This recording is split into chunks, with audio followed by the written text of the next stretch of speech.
différentes catégories B décalées. Eh bien salut à tous mes très chers Lyoko-fans, c'est Léa Aelita Fan Club, j'espère que vous vous portez bien en cette fin d'année 2024. On sera d'ailleurs peut-être déjà passé en 2025 lorsque cette vidéo sera publiée, donc je vous souhaite à tous une très bonne année. Et comme le veut la tradition sur la chaîne, qui dit nouvelle année dit nouvelle analyse d'épisode bien sûr. N'en déplaise à certains. Ouais, désolé Cyclope, je sais que t'aimes pas ce format, mais c'est comme ça. Allez, je vais être sympa pour te réconcilier un petit peu avec cette catégorie de vidéos. Nous allons nous pencher sur le cas d'un épisode de la saison 3 pour changer. Il s'agit de l'épisode 59, Le Secret.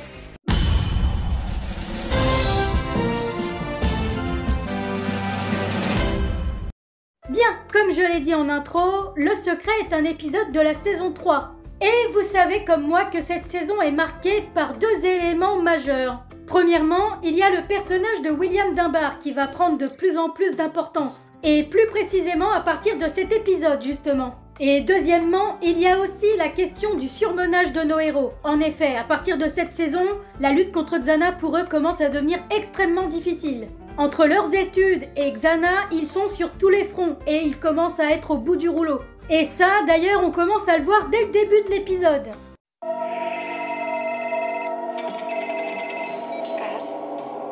Ouais, bon, d'accord, Jérémy, J'arrive. La façon dont elle le dit, ça sent l'enthousiasme à plein nez. Clairement, là, déjà, on voit qu'elle est blasée. En même temps, je la comprends. Se lever au beau milieu de la nuit pour aller désactiver une fichue tour sur Lyoko, c'est sûr que c'est pas le moment idéal, hein. T'as qu'une envie, c'est de rester dans ton plumard. En plus, elle a la gueule dans le cul, enfin, là, c'est la totale. Mais malheureusement, notre chère Yumi n'est pas au bout de ses peines, puisqu'à peine sortie de chez elle... coucou. Ouais, elle tombe sur William Dunbar.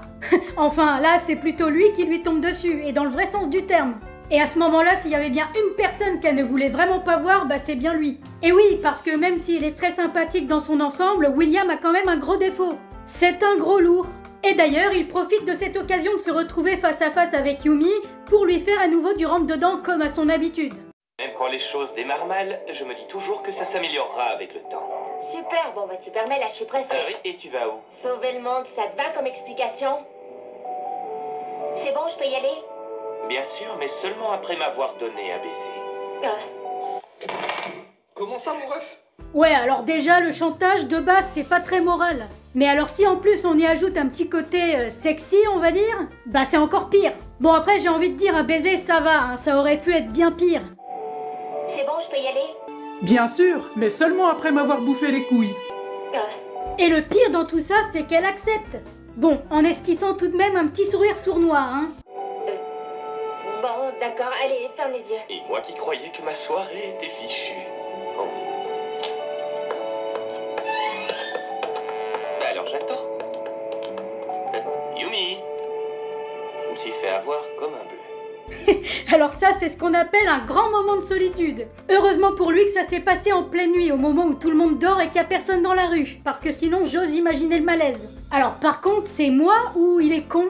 Non, parce que Yumi, elle est partie en courant, on est d'accord. Mais comment ça se fait qu'il l'a pas entendu courir alors? Oui, parce que normalement, quand quelqu'un court, t'es censé l'entendre si t'es pas sourd. Bah alors j'attends. Bah William, apparemment, il a des petits problèmes auditifs. Ou alors, c'est juste une petite incohérence. Un peu comme le moment où il la renverse avec son skateboard et qu'elle se met à crier et qu'elle ne réveille pas tout le quartier, bizarrement. Il y a seulement un yinche qui aboie, mais c'est tout.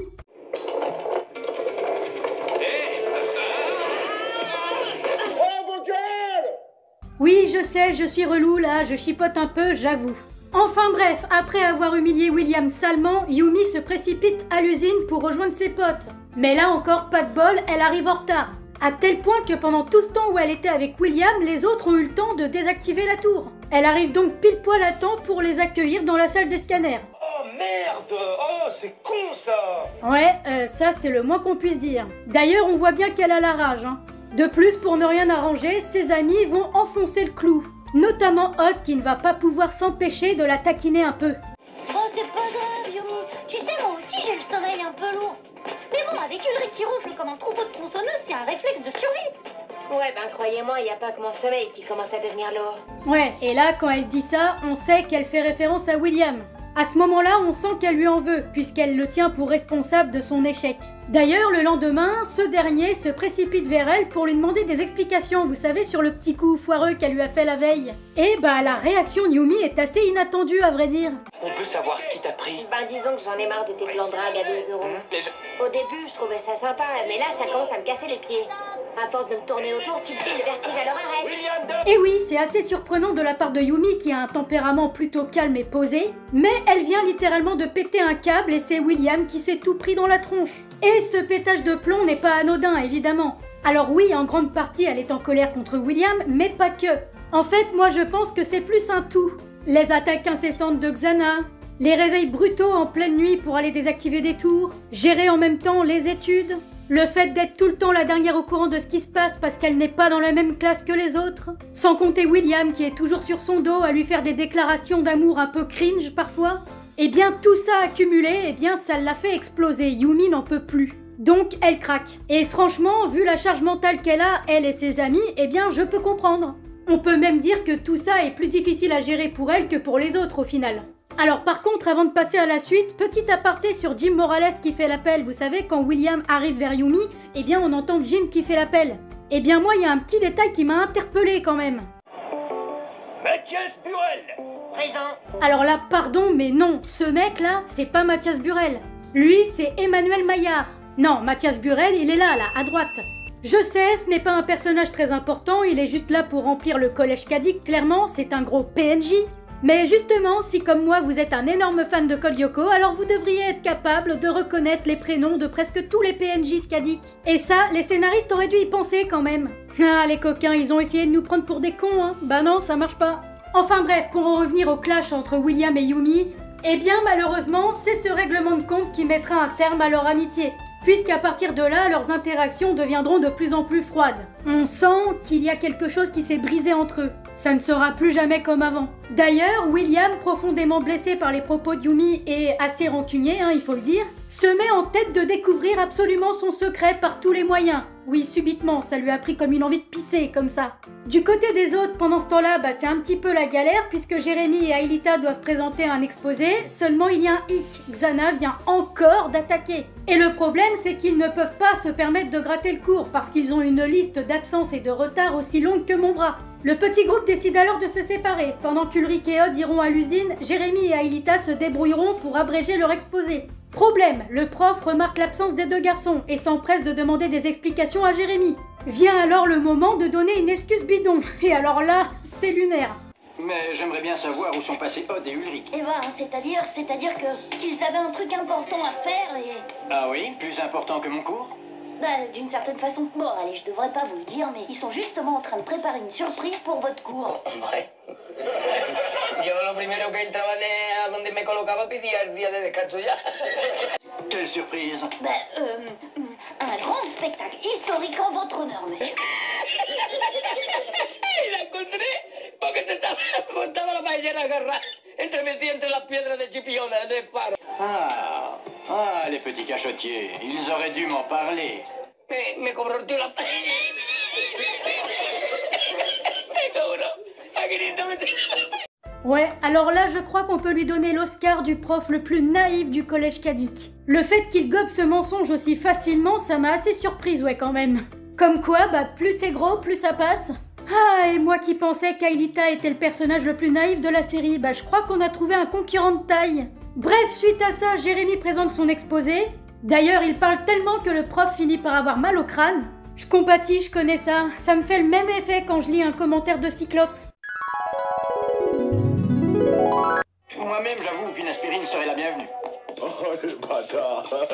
Après ça, les deux ados foncent directement à l'usine rejoindre Odd et Ulrich. Sauf que, surprise, William qui les avait suivis et entendu leur conversation débarque dans la cage d'ascenseur pour demander des explications à Jérémy et Aelita. Ne pouvant lui mentir, les deux ados sont donc contraints de l'amener à l'usine.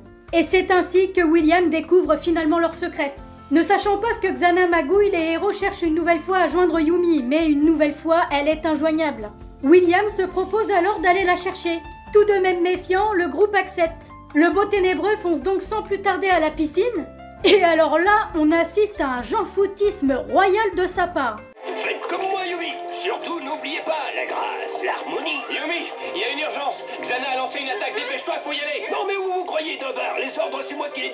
prenez pour un guignol? Non, monsieur, enfin, pas aujourd'hui.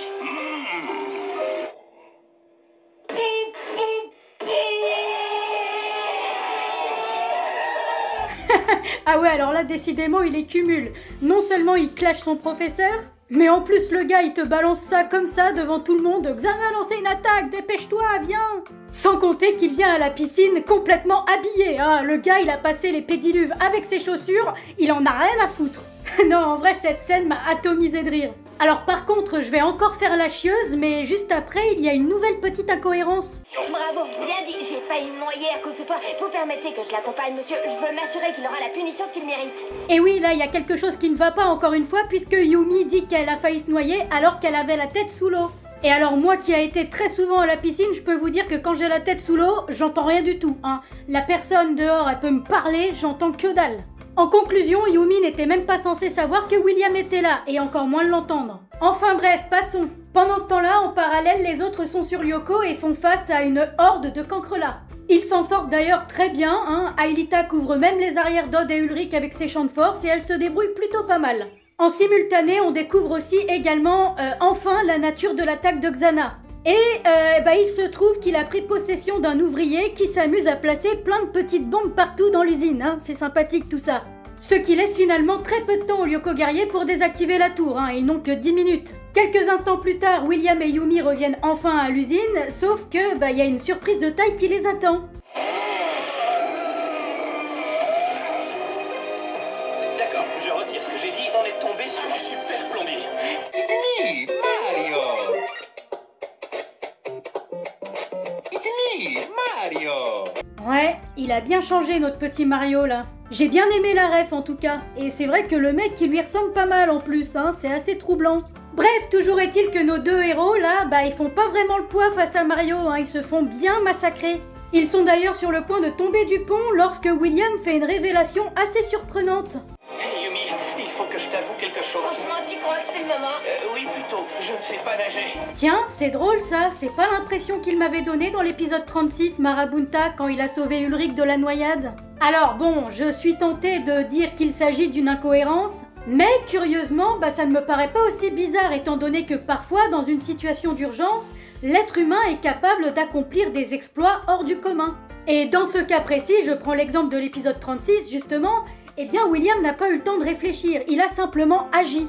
Donc en vérité, c'est carrément possible qu'il ne sache pas nager, seulement avec l'adrénaline, le stress et l'état préoccupant d'Ulrich, sur le coup, il n'a pas eu le temps de penser à ses propres angoisses. Ce qui fait que sans s'en rendre compte, il a très bien pu faire cet exploit étant donné qu'à ce moment-là, dans sa tête, il ne pensait qu'à une seule chose, c'était de sauver Ulrich. Bref, suite à ça, Mario est sur le point d'écraser la main de Yumi pour les faire tomber. D'ailleurs, attendez, stop, c'est quoi ça sous ces godasses? Mais c'est de la merde. Alors ça y ressemble, oui, mais pas de panique, c'est simplement de la terre en fait. Enfin, j'espère.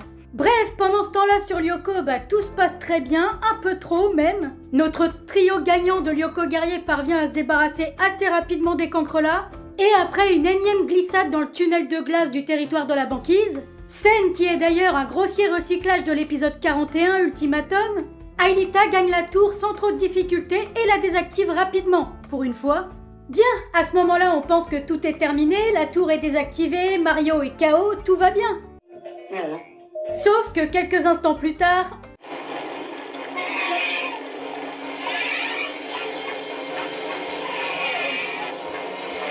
Je suis une cruche.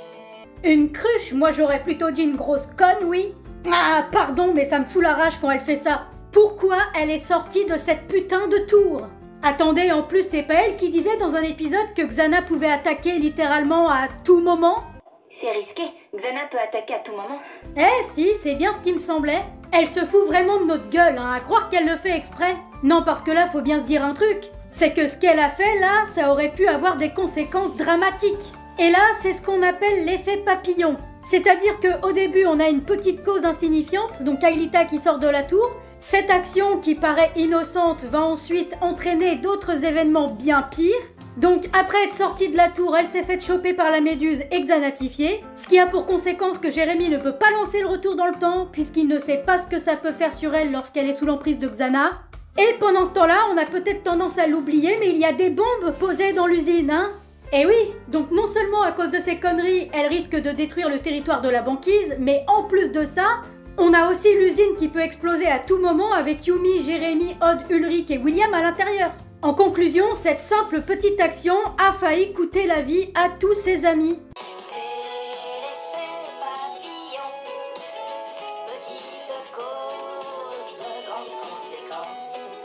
Et ouais, c'est dingue quand même de se dire qu'une si petite chose peut entraîner un tsunami. Et le pire, c'est que personne ne lui en tient rigueur. Et ça, je vous avoue que c'est vraiment chiant. Aelita a beau être mon personnage préféré, le problème c'est que quand c'est elle qui fait des conneries, ça passe, c'est pas grave. Mais quand c'est les autres, par contre, soit ils sont bannis du groupe, soit on leur fait la gueule pendant 50 ans. Et ça, je suis désolée, mais c'est pas normal. Enfin bref, après cette énorme erreur qui aurait pu coûter la vie à tout le monde, oui, j'ai bien dit aurait pu, puisque fort heureusement, ces conneries seront rattrapées de justesse par William et Yumi. Pendant que l'un s'occupera de sauver la situation sur Lyoko, l'autre restera sur Terre afin de carrément essayer de désamorcer la bombe. Et la tension est à son comble des deux côtés, puisque sur Lyoko, on a un combat épique qui oppose Xana, Aelita et Yumi. Et d'ailleurs, on remarque vite que la jeune japonaise n'a pas du tout le dessus, elle se fait plutôt dominer par Xana Aelita. De plus, comme à son habitude, elle va se faire dévirtualiser. Sauf que heureusement, elle réussira tout de même son coup, puisque l'éventail qu'elle avait lancé juste avant revient sur la trajectoire d'Aelita et la dévirtualise in extremis juste avant qu'elle n'atteigne la tour. Mission réussie donc pour Yumi qui a tout de même eu un petit peu de chance. Oui, parce que bon, vous allez pas me faire avaler le fait qu'elle a parfaitement calculé sa trajectoire juste avant sa dévirtualisation parce que je n'y crois pas un mot. Donc, pour tous les gros fanboys de Yumi qui s'apprêtaient à m'écrire ça en commentaire, eh bien à la limite, vous pouvez mettre à la place que je suis de mauvaise foi, ou encore que ça me fait plaisir de déverser mon venin sur Yumi parce que je l'aime pas, ou des conneries du genre. Enfin bref, mettez ce que vous voulez, ça ne me fera de toute façon pas changer d'avis. Même si je vous avoue que cette scène était plutôt plaisante à voir. D'ailleurs, au passage, fait amusant, Yumi est la seule Yoko guerrière à avoir réussi à vaincre Xana Aelita. Enfin bref, pendant ce temps-là sur Terre, c'est également une victoire pour William qui parvient à désamorcer la bombe à la dernière seconde. Nos héros et le territoire banquise sont donc sauvés, alléluia. D'ailleurs, avec cette action, notre beau ténébreux a donc réussi à gagner la confiance de la plupart de nos héros ainsi que leur respect. Et ça tombe bien puisque justement, ils ont besoin d'un nouveau combattant de plus pour les alléger dans leur lutte contre Xana. Et oui, parce que je vous rappelle qu'ils sont un peu surmenés là, les gadgets. Et William étant au courant du secret maintenant, eh bien, cela conduit donc à un vote, afin de décider s'il est intégré à la bande ou pas. Seulement, il y a un hic. Et si tout le monde vote oui, William fera officiellement partie de notre bande, d'accord? Si tout le monde vote oui, cette phrase m'a interpellée puisqu'on a déjà un indice sur l'issue du vote. En effet, puisque cela sous-entend que s'il y a un non, même s'il est en minorité numérique, eh bien il l'emportera. Et en sachant que William n'est déjà pas en bon terme avec Ulrich, ça s'annonce mal. Et ensuite, si on prend tout ce qui s'est passé avec Yumi au début de l'épisode, on peut être quasiment certain déjà qu'il ne sera pas intégré. En d'autres termes, y a pas de suspense, puisqu'il y aura au moins un nom sûr. Désolé William, mais il y a un nom. Dommage pour vous. Enfin bon, je m'y attendais un peu. Ouais, moi aussi. Après, si on parle du concept même du vote, eh bien je trouve qu'il a pas été très logique. Oui, parce que depuis quand c'est la minorité qui l'emporte? Ils sont 5 dans le groupe. 4 ont voté pour l'admission de William, 1 contre. Donc, en toute logique, William aurait dû être intégré. Et ouais, je suis désolée, mais normalement, le concept d'un vote, c'est la majorité qui l'emporte. Ça a toujours été comme ça. Tenez, par exemple, regardez l'épisode 2, Le voir pour le croire. Souvenez-vous, dans cet épisode, un vote avait eu lieu pour savoir si oui ou non, ils allaient donner l'alerte aux autorités. Cette fois-là, Odd et Jérémy avaient voté contre car dévoiler le secret aux autorités signifiait mettre en péril la vie d'Aelita. Yumi et Ulrich, quant à eux, ont voté pour, ce qui fait qu'on avait 2 voix contre 2 voix. Au final, c'est Aelita qui a tranché en faveur d'Ulrich et Yumi. On était donc à 3 voix contre 2, la majorité l'a emporté, donc l'alerte a été donnée. Autre exemple avec une autre série pour changer, une série très populaire surtout en ce moment et que vous connaissez certainement d'ailleurs, dans laquelle le vote y a une place très importante, notamment dans la saison 2. Je veux bien sûr parler de Squid Game. Donc, pour la faire courte, on a des joueurs qui s'affrontent dans des jeux mortels et cruels afin de gagner une grosse somme d'argent. Sauf qu'après chaque jeu, un vote leur est imposé afin de déterminer s'ils veulent sortir ou continuer. Le problème, c'est qu'encore une fois, c'est la majorité qui décide. Donc, si la majorité des personnes veulent continuer le jeu, eh bien, le jeu continue pour tout le monde, même pour ceux qui voulaient sortir à la base. Donc vous voyez, encore une fois, on a cette notion de majorité qui l'emporte. Certes, dans ce cas, c'est très cruel, mais ça reste logique. Et ça, c'est valable dans n'importe quelle situation. Tenez, prenez Koh-Lanta, l'émission télé. Encore une fois, il s'agit d'un jeu, sauf que si tu perds, tu risques pas de crever, heureusement. Mais l'équipe qui perd se retrouve au conseil afin de voter contre un membre qui devra partir de l'émission. Et une nouvelle fois, celui qui obtiendra le plus de votes, donc la majorité, devra quitter l'aventure sur le champ. Claire, les aventuriers de la tribu réunifiée ont décidé de vous éliminer et leur sentence est irrévocable. Enfin bref, je pense que vous avez compris mon raisonnement, donc je vais arrêter avec les exemples. Mais voilà, tout ça pour dire que pour moi, c'est pas le vote de Yumi qui aurait dû gagner. Oui, parce qu'à notre plus grande surprise, ce n'est pas Ulrich qui a voté contre l'admission de William. Et ouais, en réalité, c'est Yumi. Et ça, on l'apprend à la fin de l'épisode. C'est vraiment pas sympa, Ulrich. Pourquoi t'as voté non? Mais c'est pas moi. J'ai jamais beaucoup aimé William, mais il nous a sauvé la vie. Il est courageux, il fera un super Lyoko guerrier. Je le pense vraiment. Alors, si c'est pas toi, si c'est pas moi, ni Jérémy, ni Aelita, alors il reste plus que... Je suis désolée, William. Mais moi, je pense qu'on peut pas te faire confiance. Ah là là, quelle mauvaise décision!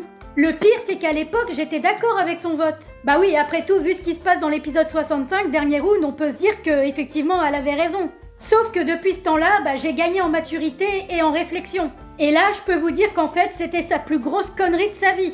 Et oui, parce que là, on va retrouver un effet papillon. Puisque je me suis rendu compte que si en fait, elle avait accepté d'intégrer William dès cet épisode, eh bien, il aurait eu plus de temps pour acquérir des compétences sur Lyoko et maîtriser ses pouvoirs. Il aurait eu des entraînements, donc face à la méduse, il aurait peut-être réagi différemment. Je ne dis pas qu'il se serait pas fait choper, attention. Mais au moins, son appréhension du danger n'aurait pas été la même. Puisque là, il aurait eu l'avantage de savoir contre quoi il se battait. Et puis même sans parler de ça, force est de constater que de toute façon, elle n'était plus en bon terme avec William. Et c'est d'ailleurs ce qui l'a poussé à voter non. Donc là encore, on constate que Yumi a fait preuve d'immaturité et d'inobjectivité. Contrairement à Ulrich qui lui au moins pour une fois a su faire la part des choses, en faisant passer les priorités du groupe avant ses problèmes perso. Et ce, malgré sa rivalité avec William.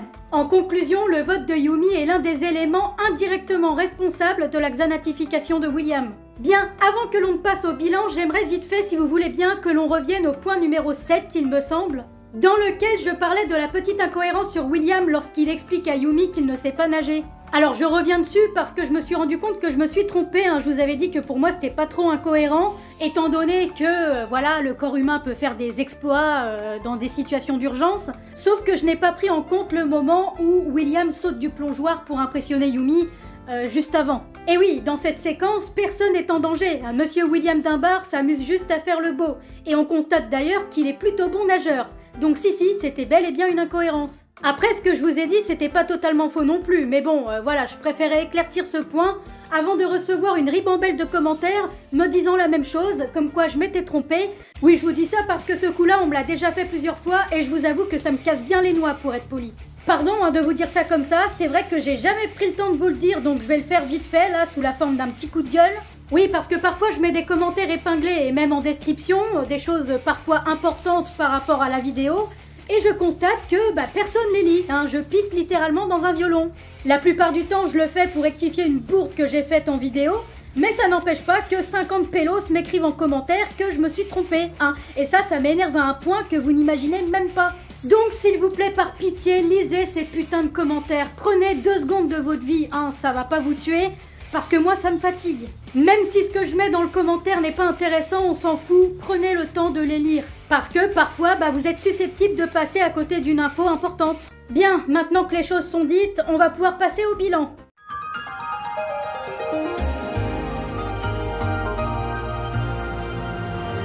Bien, pour en finir avec cette vidéo, je dirais que cet épisode 59, le secret, est beaucoup plus important qu'on ne le pense malgré les apparences. Et c'est d'ailleurs pour cette raison que je tenais absolument à l'analyser. Et oui, après tout, il s'agit d'un simple épisode de milieu de saison, avec une attaque de Xana assez classique, une possession d'un ouvrier qui met des bombes dans l'usine, ok, d'accord. Une désactivation de tour, Aelita qui se fait xanatifier pour la 50e fois dans cette saison, enfin tout le tralala habituel. Donc à partir de ce moment-là, ouais, on pourrait penser qu'il s'agit d'un épisode plutôt banal, alors qu'en réalité, c'est l'un des épisodes les plus importants de cette saison au final. Et oui, parce qu'à partir de là, ça y est, on commence à creuser le personnage de William.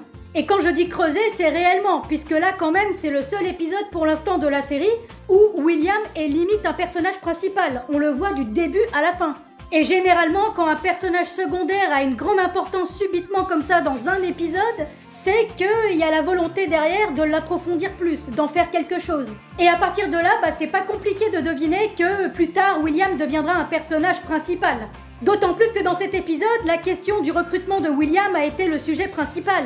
Et oui, quand même, il a failli rentrer dans le groupe là déjà. Et ça s'est joué à une voix en plus. Bah oui, il ne fallait surtout pas intégrer William maintenant, c'est beaucoup trop tôt. Il fallait garder ça pour l'épisode de fin de saison, pour faire un cliffhanger épique, pour ensuite commencer une saison 4 explosive, riche en intensité. Et c'est d'ailleurs pour cette raison que c'est finalement le vote de Yumi qui l'a emporté, donc la minorité comme je vous le disais. Alors certes, l'intégration avortée de William, si je peux dire, était plutôt décevante, surtout pour ses fans, mais ce n'est pas grave puisqu'on sait que si cette problématique a été amorcée maintenant, ce n'est pas pour rien. Et on sait d'ailleurs d'avance que Yumi finira par changer d'avis. D'ailleurs, en parlant de Yumi, c'est d'ailleurs très satisfaisant de voir que pour une fois, ce personnage a été mis en avant aussi dans un épisode. Aussi bien sur Terre avec une évolution de sa relation avec William, que sur Lyoko où pour une fois c'est elle qui a été la sauveuse de situation. C'est quand même grâce à elle que le territoire banquise n'a pas disparu.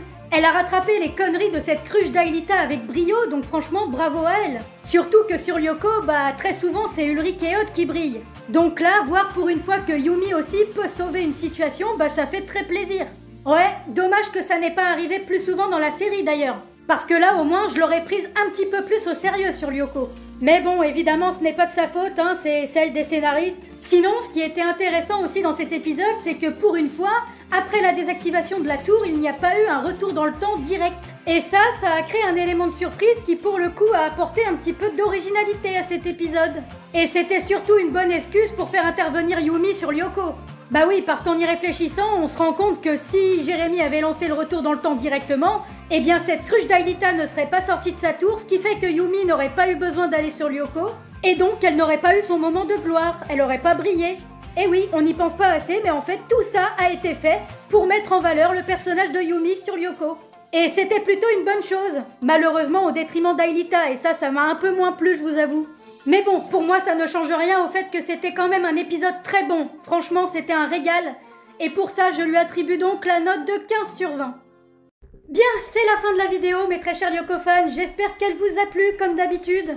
Alors je sais que ça peut faire bizarre dans l'intro et même dans le décor de la vidéo. On peut voir que c'est les décorations de Noël. C'est parce que de base, cette vidéo était prévue pour décembre. Et on est au mois de mars. Voilà.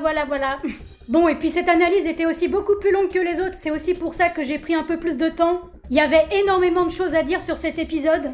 Pour la suite, vous verrez bien, je vais pas faire de spoiler.